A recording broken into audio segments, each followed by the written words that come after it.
Cigarette के कितना cigarette के कितना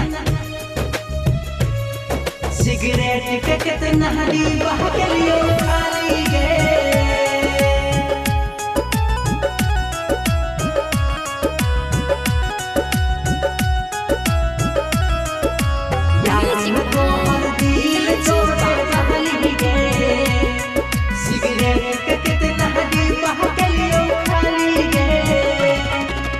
याद में तो हर दिल तोरे बहली गए सिगरेट के कितना डिब्बा के लिए खाली गए याद में तो हर दिल तोरे बहली गए सिगरेट के कितना डिब्बा के लिए खाली गए और खाली गए हाँ खाली गए कर दलियो खाली गए याद में तो हर दिल तोरे बहली गए सिगरेट के कितना डिब्बा के लिए खाली गए याद में तो हर दिल तोरे बहली गए सिगरेट के कितना डिब्बा के लिए खाली गए। रिकॉर्डिंग बाय अपन मिथिला रिकॉर्डिंग स्टूडियो।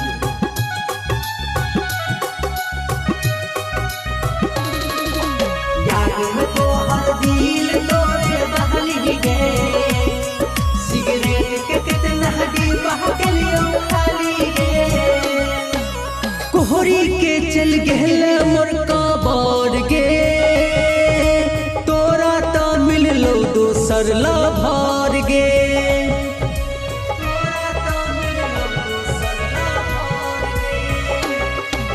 कोहरी के चल गहल मोर कबर गे तोरा तो मिल लो दोसर ला भर गे छीन ही ले हमर खुशहाली गे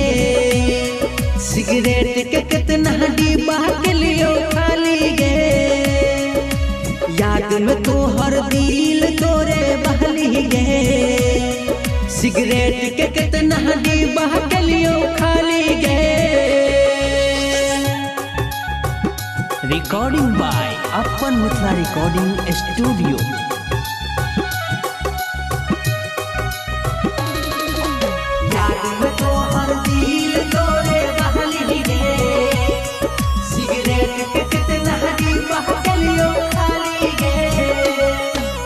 नहसा में अब जिये छियो हम गे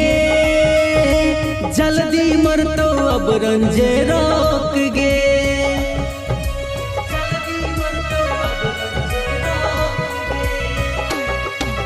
नहसा में अब जिये छियो हम गे जल्दी मर तो अब रंजे रोक गे हाथ में धरैले जम के प्याली गे सिगरेट के कितना डिब्बा के लिए खाली गे याद में तो हर दिल तोरे वाली गे